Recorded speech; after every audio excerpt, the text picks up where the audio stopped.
Assalamualaikum warahmatullahi wabarakatuh. Halo sahabat, kali ini saya membawakan cerita yang membuat kalian menangis dan gemas mendengarnya.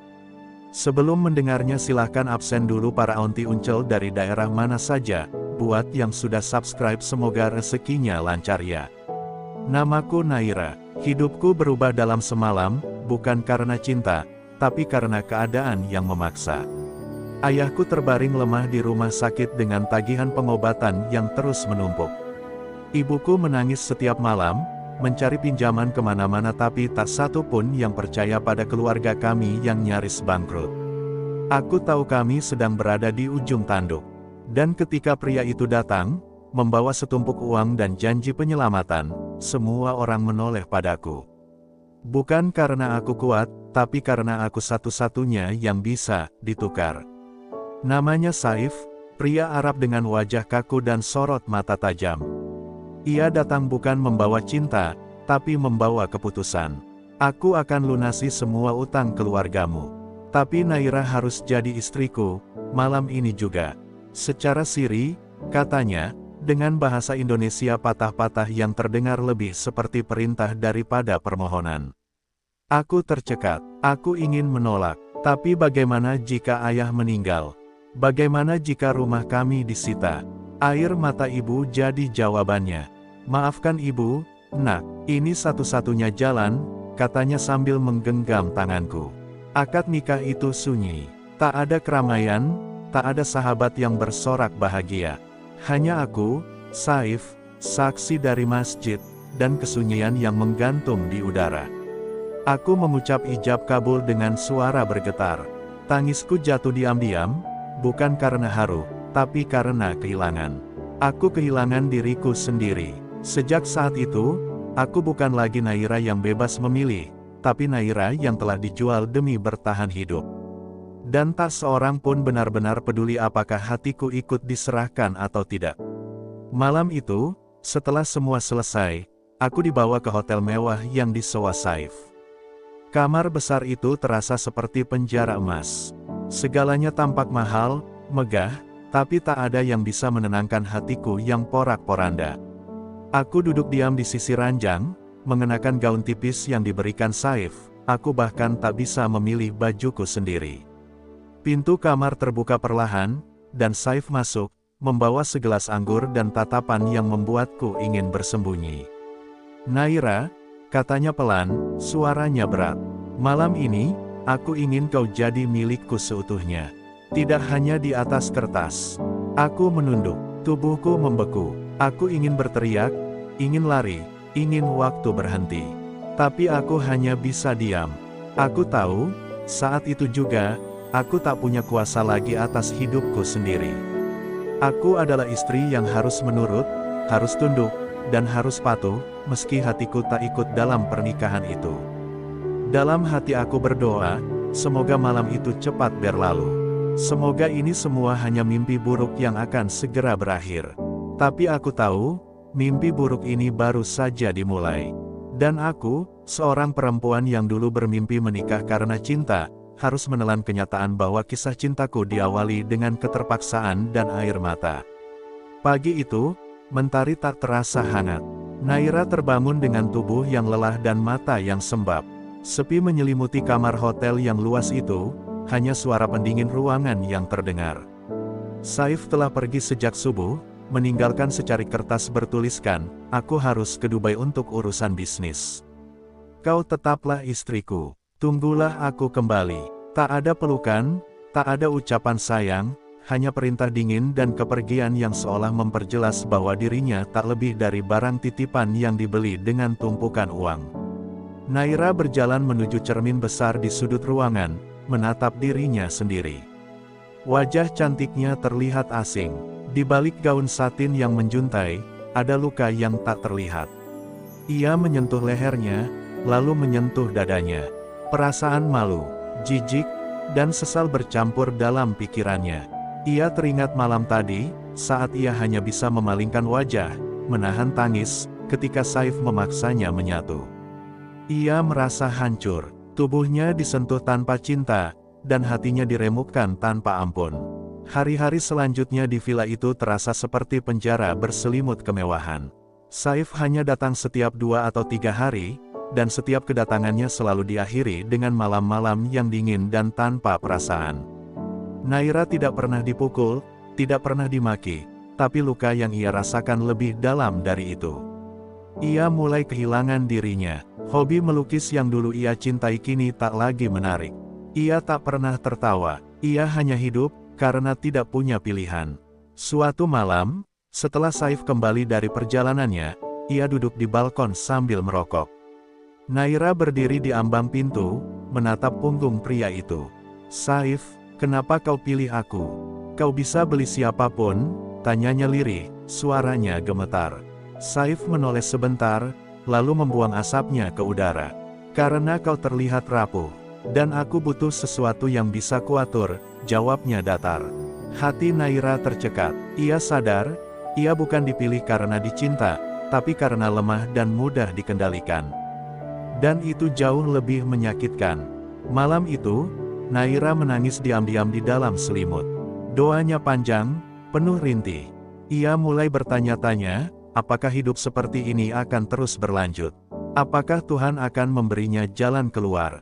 Di dalam kesunyian, ia hanya berharap satu hal, semoga suatu hari nanti, ia bisa merasakan apa itu cinta yang sesungguhnya. Bukan karena harta, bukan karena terpaksa, tapi cinta yang tumbuh karena hati. 3 minggu sudah berlalu sejak pernikahan itu. Hidup Naira terasa hampa. Siang hari ia habiskan dengan membaca buku tua dan memandangi langit dari balik jendela. Malam hari ia kembali menjadi bayangan di balik tubuh Saif yang dingin dan tak pernah menyebut namanya dengan lembut. Hingga suatu hari, sebuah kejadian kecil mengguncang rutinitas kesepiannya. Saat hendak membeli obat untuk ibunya secara diam-diam di apotek terdekat, ia bertemu dengan seorang pria Indonesia bernama Arfan, pegawai apotek yang kebetulan membantu saat Naira hampir pingsan karena kelelahan. Arfan berbeda, ia tidak tahu siapa Naira sebenarnya. Ia hanya melihat seorang wanita muda dengan mata sedih yang mencoba tersenyum walau jelas menyimpan banyak luka. "Kamu nggak apa-apa?" tanyanya pelan saat memberikan air minum. Naira mengangguk, tapi air matanya justru jatuh tanpa bisa ia tahan. Momen itu, untuk pertama kalinya sejak ia menikah, seseorang bertanya tentang dirinya, bukan karena ingin menguasainya, tapi karena peduli. "Maaf, aku cuma lelah," jawab Naira lirih. Ia segera pergi, takut jika Saif tahu ia berbicara dengan pria lain. Hari-hari berikutnya, Naira mulai sering mencari alasan keluar sebentar. Ia tak pernah berani terlalu lama, tapi tiap kali bertemu Arfan, ada sesuatu yang berubah dalam dirinya. Arfan tidak banyak bertanya, tapi selalu hadir dengan sikap hangat. Ia kadang menyelipkan selembar puisi kecil di kantong obat yang dibawanya. Naira menyimpannya diam-diam di bawah bantal, membaca berulang kali saat malam terasa terlalu berat. Tanpa sadar, kehadiran Arfan menjadi pelita kecil di lorong gelap hidupnya. Namun hidup tak semudah itu memberi ruang untuk bernapas. Suatu malam, Saif pulang lebih awal. Ia mencium aroma parfum asing di syal Naira, wangi yang tidak pernah ia berikan. Wajahnya mengeras. Ia menarik tangan Naira dan menatapnya tajam. "Kau pergi kemana tadi siang?" tanyanya dalam nada curiga. Naira gugup. Ia ingin menjelaskan, tapi tak tahu bagaimana. Saif menggebrak meja, membuat cangkir pecah. "Ingat, kau milikku. Tak ada pria lain yang boleh dekat denganmu, Naira." Ucapan itu menusuk lebih dalam daripada bentakan. Ia tak hanya dikurung oleh pernikahan, tapi kini dibatasi oleh rasa cemburu dari pria yang tak pernah mencintainya. Malam itu, Naira kembali menangis dalam diam. Tapi kali ini ada sesuatu yang berbeda. Di hatinya tumbuh keberanian kecil, keinginan untuk membebaskan diri. Ia tahu ia sedang bermain api, tapi untuk pertama kalinya dalam hidup, ada seseorang yang melihat dirinya sebagai manusia, bukan properti. Dan itu membuatnya sadar, mungkin tidak semua lelaki seperti Saif. Mungkin masih ada cinta yang layak diperjuangkan, walau belum tahu bagaimana caranya. Hari-hari Naira semakin terasa seperti berjalan di atas pecahan kaca. Sejak kejadian malam itu, Saif menjadi lebih curiga dan keras. Ia memeriksa ponsel Naira setiap kali pulang, menanyai kemana saja ia pergi, dan bahkan mulai membatasi akses keluar villa.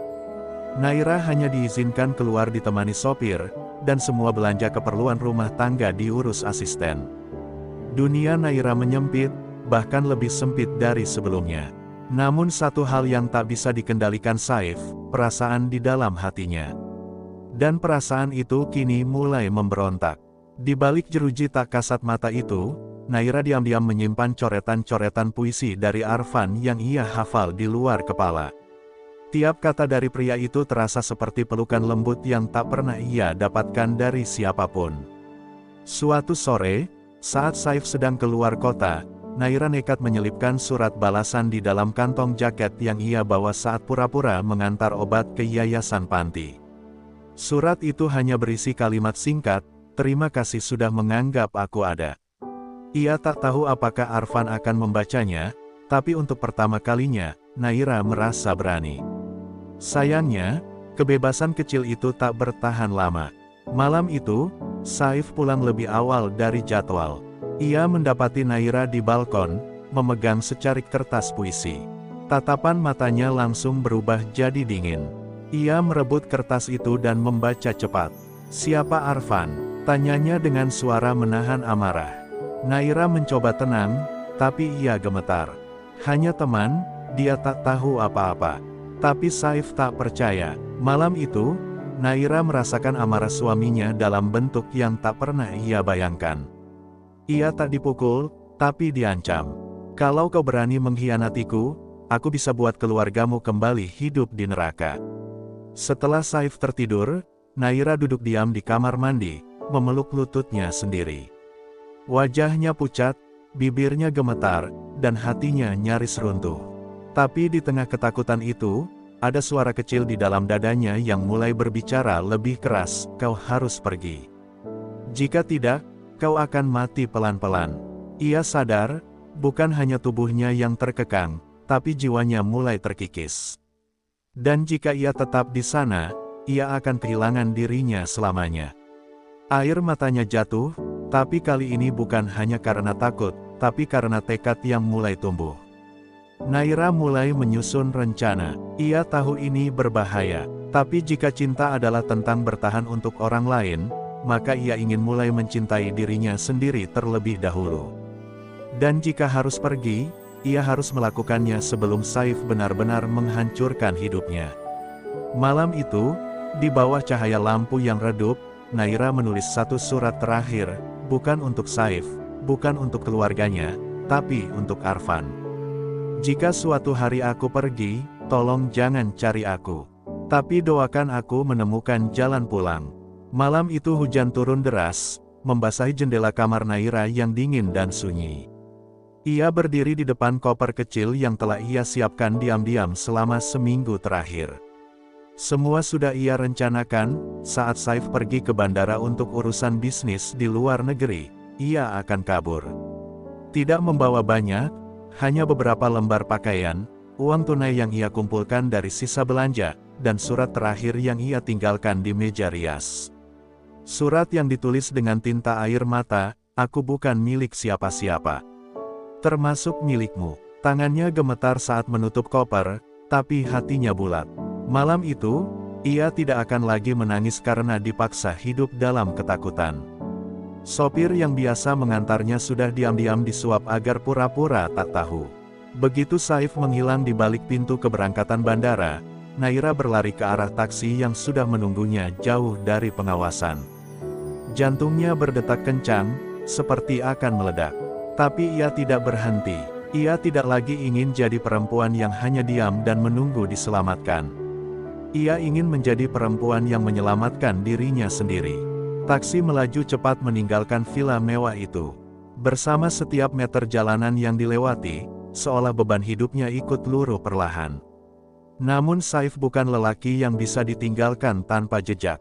Beberapa jam kemudian, ia menyadari surat itu di meja dan langsung menghubungi semua koneksi yang ia punya. Dalam sekejap, dunia Naira kembali dalam bahaya. Tapi tak seperti sebelumnya, Naira sudah tidak sendiri. Ia tiba di kota kecil tempat Arfan tinggal, dan langsung menuju apotek. Arfan terkejut, melihat wajah pucat Naira di depan pintu dengan koper di tangan.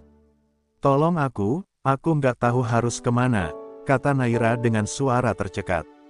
Arfan tak bertanya banyak, ia hanya menggenggam tangannya dan berkata, "Kamu aman di sini." Beberapa hari Naira bersembunyi di kamar kontrakan sederhana milik sepupu Arfan. Mereka membuat rencana pindah kota dan mengganti identitas. Sementara itu, Saif terus mengirim pesan ancaman. "Kau pikir bisa lari dariku? Dunia ini kecil, Naira." Tapi Naira tak gentar, ia sudah terlalu jauh untuk kembali. Ia tahu hukum tak berpihak padanya, pernikahannya tidak tercatat, dan kekerasan yang ia alami tersembunyi rapi di balik dinding kemewahan. Tapi kali ini, ia punya suara. Ia punya saksi. Dan yang paling penting, ia punya keberanian untuk memilih jalan keluar, walau gelap dan tanpa jaminan. Di tengah malam yang hening, Naira menulis di buku catatannya, "Aku mungkin tak bisa mengubah masa lalu. Tapi aku bisa memutuskan untuk tak tinggal di dalamnya." Ia memandangi wajah Arfan yang tertidur di sofa kecil di ruang tamu, kelelahan karena menjaganya. Dan untuk pertama kalinya setelah sekian lama, Naira bisa tersenyum. Bukan karena hidupnya sudah baik-baik saja, tapi karena ia tahu, ia telah memulai sesuatu yang besar, mencintai dirinya sendiri. Sudah sebulan Naira bersembunyi di kota kecil itu. Ia mulai terbiasa dengan kehidupan sederhana, bangun pagi membantu di apotek milik Arfan, memasak sendiri, dan sesekali menulis puisi yang ia posting anonim di blog kecil. Tapi setiap malam, mimpi buruk terus menghampirinya. Ia terbangun dengan napas tersengal, keringat dingin membasahi punggung, dan bayangan wajah Saif yang memaksanya untuk kembali. Luka itu masih nyata, meskipun tubuhnya bebas, jiwanya belum sepenuhnya pulih. Arfan tahu itu. Ia tak pernah memaksa, hanya setia menemani dari kejauhan, dengan kesabaran yang membuat Naira perlahan merasa aman. Namun kedamaian itu mulai retak ketika sepupu Arfan mengatakan bahwa ada pria asing bertanya-tanya tentang seorang wanita muda yang baru pindah ke daerah itu. Naira langsung pucat. "Itu pasti Saif," bisiknya. Ketakutan kembali merayap masuk, membungkus dadanya dengan sesak yang lama tak ia rasakan sejak kabur. Mereka bergegas menyusun rencana untuk pindah ke kota lain. Arfan bahkan rela menjual motornya demi menyewa rumah kecil yang lebih jauh dan tersembunyi. Tapi di tengah persiapan, Naira mulai bertanya pada dirinya sendiri, "Sampai kapan aku harus lari?" Pada suatu malam, saat Arfan tertidur di teras, Naira menatap langit penuh bintang. Ia merasa sangat kecil, sangat rapuh, tapi juga sangat hidup. Dalam hatinya muncul pergolakan, haruskah aku terus sembunyi, atau hadapi semuanya dan minta perlindungan hukum? Ia tahu, risikonya, pernikahan sirinya tak tercatat, dan Saif punya uang untuk menghilangkan semua bukti. Tapi ia juga tahu, jika terus lari, maka Saif akan selalu punya kuasa atas hidupnya. Dan saat itu pula, Naira mulai mempertimbangkan untuk melawan. Esok harinya, Naira memutuskan sesuatu yang tak pernah ia bayangkan sebelumnya. Ia menghubungi seorang aktivis perempuan dari LSM yang ia temukan di internet, dan menceritakan seluruh kisahnya. Dari pernikahan siri, malam pertama yang menyakitkan, pengurungan, hingga upaya kabur. Suaranya gemetar saat berbicara lewat telepon, tapi ia merasa ringan. "Saya hanya ingin hidup tenang, dan berhenti bersembunyi," ucapnya. Pihak LSM menjanjikan perlindungan dan bantuan hukum. Untuk pertama kalinya, Naira merasa punya sekutu selain Arfan. Malam itu, Naira duduk di samping Arfan, menggenggam tangannya. "Kalau suatu hari aku harus pergi lagi, bukan untuk lari, tapi untuk memperjuangkan hidupku. Kamu akan tetap ada, kan?" tanyanya pelan. Arfan menoleh dan menjawab singkat, "Aku nggak akan kemana-mana." Dalam pelukan hangat itu, Naira akhirnya mengerti, bahwa cinta bukan tentang siapa yang memiliki, tapi siapa yang rela berdiri di sampingmu, meski seluruh dunia mengejarmu. Dan kini, ia siap menghadapi dunia, dengan kepala tegak dan luka yang perlahan berubah menjadi kekuatan. Hari itu tiba lebih cepat dari yang Naira bayangkan. Lembaga Bantuan Perempuan mengatur pertemuan diam-diam dengan pengacara dan psikolog. Ia duduk di ruang kecil dengan pencahayaan redup, menggenggam erat buku catatan yang penuh coretan puisi dan ingatan pahit. Di hadapan pengacara, untuk pertama kalinya, ia menceritakan semuanya dengan suara lantang, tanpa menangis, tanpa menyembunyikan rasa sakit. Aku tahu banyak yang akan menganggapku hanya wanita yang menyesal menikah karena uang. Tapi aku bukan korban yang harus diam, ucapnya tegas. Kalimat itu bergema, bukan hanya di ruangan itu, tapi juga di jiwanya sendiri. Tindakan hukum dimulai. Gugatan atas pemaksaan hubungan, pengancaman, hingga pemanfaatan kuasa untuk mengurung dan mengendalikan hidupnya disusun rapi. Meski pernikahan mereka tak tercatat secara resmi, tapi dengan bukti surat, pesan, dan rekam suara ancaman Saif yang diam-diam pernah direkam Naira, kasus itu mulai diproses. Namun seperti yang ia duga, Saif melawan dengan keras. Ia mengirim pengacara, uang, bahkan menyebarkan isu bahwa Naira hanya mencari perhatian. Nama Naira mulai dibicarakan media lokal, dicaci oleh sebagian, dibela oleh sebagian lainnya. Tapi kali ini, Naira tidak lari. Di tengah badai, Arfan tetap menjadi sandaran. Ia selalu duduk di pojok ruang tunggu sidang, selalu membawa sebotol air dan senyum yang menenangkan. "Kamu nggak sendiri," bisiknya setiap kali Naira mulai goyah. Walau tidak bisa membungkam semua mulut jahat di luar sana, Arfan mengajarkan bahwa cinta tak harus membela dengan pedang, kadang cukup dengan berdiri, dan tidak pergi. Keberadaan Arfan adalah penegas bahwa hidup Naira tak lagi hanya soal luka, tapi juga tentang keberanian untuk memulai ulang. Pada hari sidang terakhir, Naira berdiri di hadapan hakim dan berkata, "Saya tidak menyesal menikah dengan Saif, karena dari sanalah saya belajar bahwa harga diri seorang perempuan tidak boleh ditukar dengan kenyamanan. Saya hanya ingin hidup saya kembali." Ruangan hening, tak sedikit yang meneteskan air mata. Bahkan hakim perempuan yang duduk di depan pun memejamkan mata sejenak, seperti ikut merasakan getirnya. Putusan belum final, tapi bagi Naira, ia sudah menang. Karena kali ini, bukan Saif yang menentukan hidupnya, tapi dirinya sendiri. Malamnya, Naira dan Arfan duduk di pinggir danau kecil dekat tempat tinggal mereka. Bintang-bintang menggantung di langit gelap, sama seperti harapan yang menggantung di hati Naira. Ia menoleh ke arah Arfan dan tersenyum.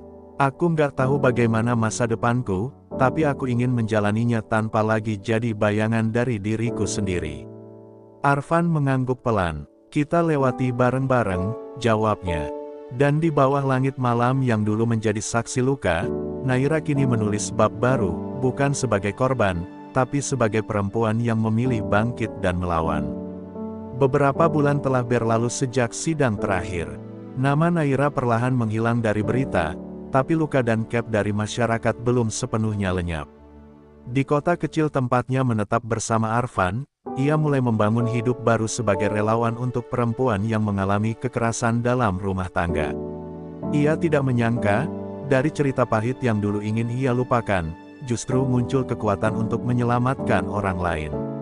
Namun, ada malam-malam tertentu ketika bayangan Saif masih muncul dalam mimpi buruknya, menghantam ketenangan yang sedang ia rajut sedikit demi sedikit.